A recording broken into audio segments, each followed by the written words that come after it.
शेवटचा स्टॉल आहे जो कामधेनू गोशाळा धुळे येथून ते आले आहेत आणि पाहूया त्यांच्या स्टॉलवरती काय खासे. नमस्ते सर.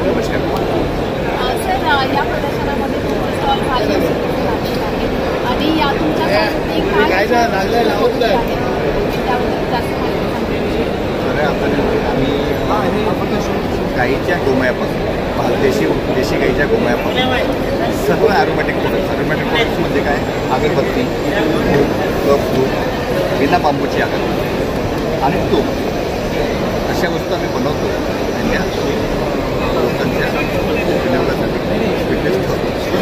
त्यातनं आमची गोष्ट आणि 2 दिवस संग्रहालयामध्ये तुमचा कसा काय एक देशी गाईची प्रोडक्ट्स मंत्रालयात लोकांसाठी एक नवीन संकल्पना होता. त्यांना थोडासा एक नवीन थोडासा हृदयाला वेळ लागतो.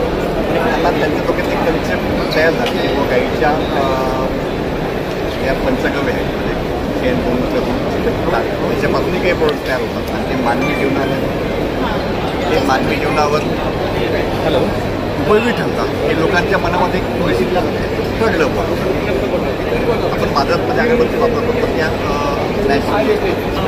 तुम्हाला एक गोष्ट सांगतो. कोकणामध्ये एक वायू दुर्घटना झाल्याचं तुम्हाला कल्पना नसेल. या वायू दुर्घटनेमध्ये त्या घरामध्ये देशी गाईच्या शेणापासून वन होत होतं आणि त्याला त्या वायू दुर्घटनेचा इफेक्ट म्हणजे त्या दूषित वायूचा हे झालं नाही त्या कुटुंबाला.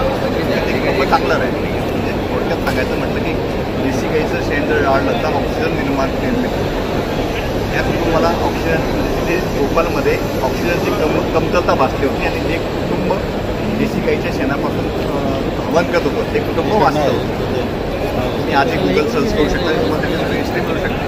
त्याच कन्सेप्टने आम्ही हे सगळे प्रोडक्ट्स तयार केले की गाईच्या शेणाच्या प्रत्येकाच्या घरामध्ये सकाळी जळले गेले पाहिजे म्हणजे त्याचं वातावरण पण शुद्ध राहील आणि त्यांच्या घरामधलं ऑक्सिजन लेवल पण चांगला. म्हणजे नॅचरली ऑक्सिजन जर तुम्हाला हवा असेल तर तुम्ही हे प्रोडक्ट्स यूज करा. आणि सर जे काल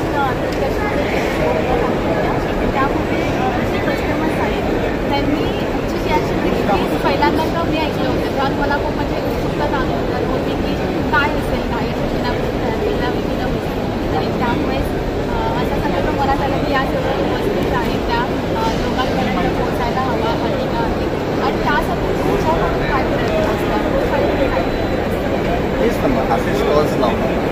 जसं आता मंत्रालयात संधी मिळाली म्हणून लावतात. जिल्ह्याच्या ठिकाणी पण स्टॉल्स लावायला आमचे गोष्टी बाळगाकडनं चालू होणार आहे. MSRTC म्हणजे ST महामंडळाच्या बसस्टँडला पण स्टॉल लावले जाणार आहे.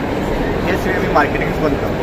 आता जसं आम्ही अगरबत्ती आम्ही डीलर्स घेत आहोत पण ही लोकं आमच्या प्रोडक्टला डिमांड देत नाही, स्कोप देत नाही कारण त्यांना हे दुसऱ्या प्रोडक्ट्स त्याची रेंज असते.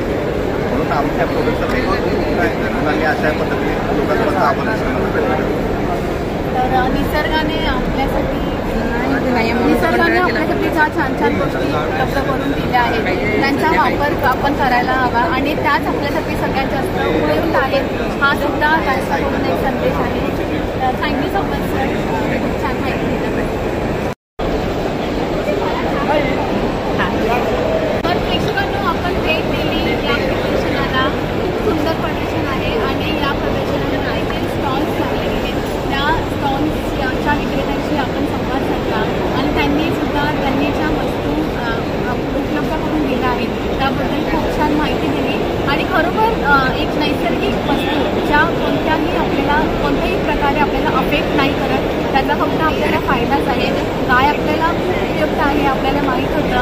गाईचं दूध शेण याबद्दल आपल्याला खूप माहिती होती पण त्याचा वेगवेगळ्या प्रकारे कसा उपयोग केला जाऊ शकतो याची माहिती आपल्याला या प्रदर्शनातून मिळाली आणि त्याबद्दल महाराष्ट्र शासनाचे पशुसंवर्धन विभागाचे आणि तसेच गोसेवा आयोगाचे